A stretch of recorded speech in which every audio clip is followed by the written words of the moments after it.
Good morning, Team Alabama. Please join me in reading Hatchet. We are ready for Chapter 3.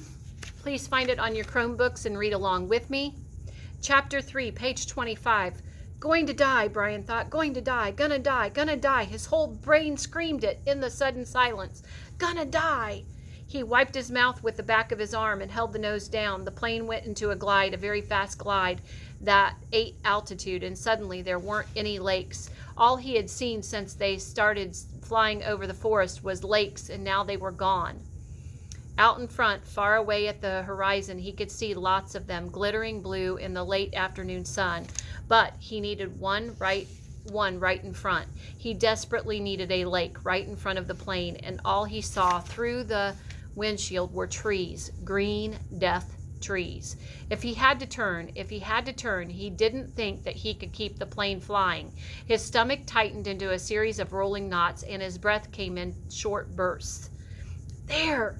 Not quite in front, but slightly to the right, he saw a lake, L-shaped and with rounded corners, and the plane was nearly aimed at the long part of the L coming from the bottom and heading to the top. Just a tiny bit to the right, he pushed the right rudder pedal gently, and the nose moved over.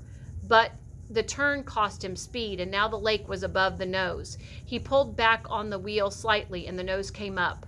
This caused the plane to slow dramatically and almost seemed to stop and wallow in the air. The controls became very loose-feeling and frightened Brian, making him push the wheel back in. This increased the speed a bit, but filled the windshield once more with nothing but trees and put the lake well above the nose and out of reach. For a space of 3 or 4 seconds, things seemed to hang almost to a stop. The plane was flying, but so slowly, it would never reach the lake. Brian looked out to the side and saw a small pond, and at the edge of the pond some large animal, he thought a moose, standing out in the water. All so still looking, so stopped, the pond and the moose and the trees. He slid over them now, only 300 or 400 feet off the ground, all like a picture. Then everything happened at once. Trees suddenly took on detail, filled his whole field of vision with green, and he knew that he would hit and die. He would die. But his luck held, and just as he was to hit, he came into an open lane, a channel of fallen trees, a wide place leading to the lake. The plane, committed now to landing, to crashing, fell into the wide place like a stone, and Brian eased back on the wheel and braced himself for the crash. But there was a tiny bit of speed left, and when he pulled on the wheel, the nose came up and he saw in front of the blue of the lake, and at that instant the plane hit the trees. There was a great wrenching of the wings, caught the pines at the side of the clearing and broke back, ripping back just outside the main braces. Dust and dirt flew off the floor into his face so hard he thought there must have been some kind of explosion. He was momentarily blinded and slammed forward in the seat, smashing his head on the wheel. Then a wild crashing sound, ripping metal, and the plane rolled to the right and blew through the trees, out over the water and down to slam into the lake and skip once on the water as hard as concrete. Water that tore the windshield out and shattered the side windows, and water that drove him back into his seat. Somebody was screaming as the plane drove down into the water. Who was it that was screaming? Was there anybody else there? It had to be him.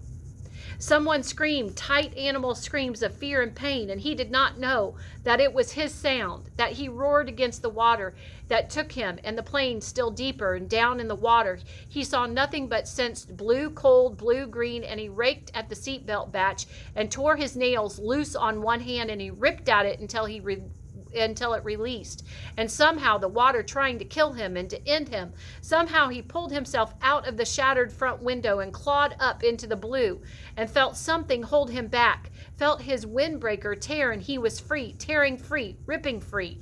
But so far to the surface, and his lungs could not do this thing. They could not hold, and they were through, and he sucked water, and he took a great pull of water that would finally win, finally take him.